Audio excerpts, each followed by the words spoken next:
This video will go through the basics of elements, compounds and mixtures.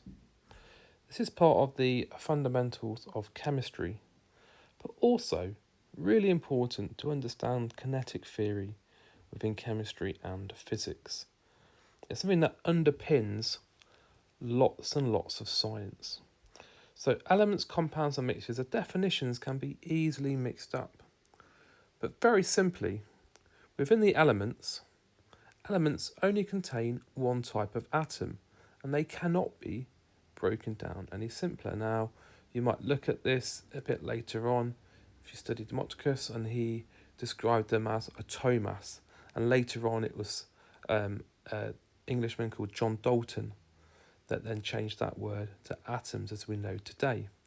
So atoms are really spheres of matter, but they cannot be broken down into anything else, and they're made up of a nucleus that's made up of protons and neutrons and a surrounding of electrons, and they can be in the form of solids, liquids and gases. There are about 100 naturally occurring elements on Earth. In actual fact, these can be found in the periodic table, and if you look at any element on the periodic table, that element can also be found anywhere in the universe. So if there were aliens on a distant planet studying science, they would be studying the periodic table as you look at it now. That's pretty amazing. Then we've got compounds.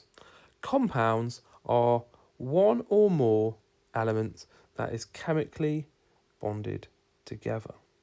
So one or more different types of elements that are chemically bonded, combined together.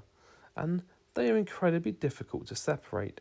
And it involves chemical reactions and quite often lots and lots of energy to separate these compounds. So the elements can be found in the periodic table. Compounds are things like water. Water is H2O.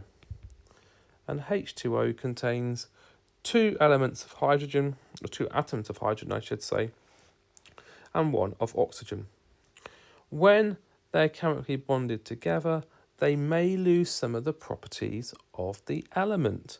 So some of the elements over here that might be magnetic, if they're in a compound, then they might lose that property of being able to magnetize. And like I say, they cannot be separated. And then lastly, we have mixtures. A mixture is a group of elements and or compounds. So very simply, if you look into a cupboard in your kitchen, it's a food cupboard or a sauce, and you'll see a list of ingredients. That is a mixture of those whatever it is. And they can be separated. That's the difference between compounds and mixtures, is that they can be separated. So we've got a mixture here of some elements and also some compounds, and we can separate those out just like air around us. We can separate the compounds and elements in air, and there's different ways of doing that. We can filter, and that's when we can use filter paper to separate an insoluble solid in a solution, such as getting sand and water. Crystallization, when we can have solids that form some solutions, and you might have done this with copper sulfate, that bright blue liquid that you might evaporate and leave out for a few days, and you have these lovely vibrant blue shiny copper sulfate crystals, and you can use them as seed crystals and keep growing them and growing them.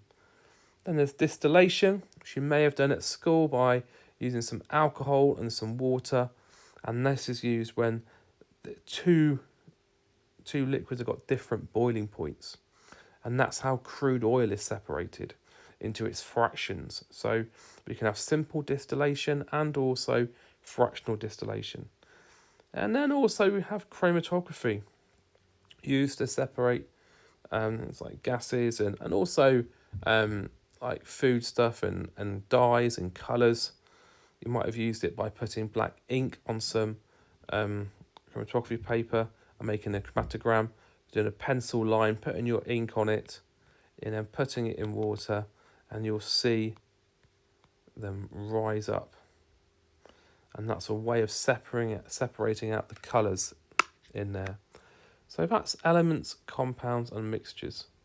I hope that helps you to understand the differences between them. Good luck.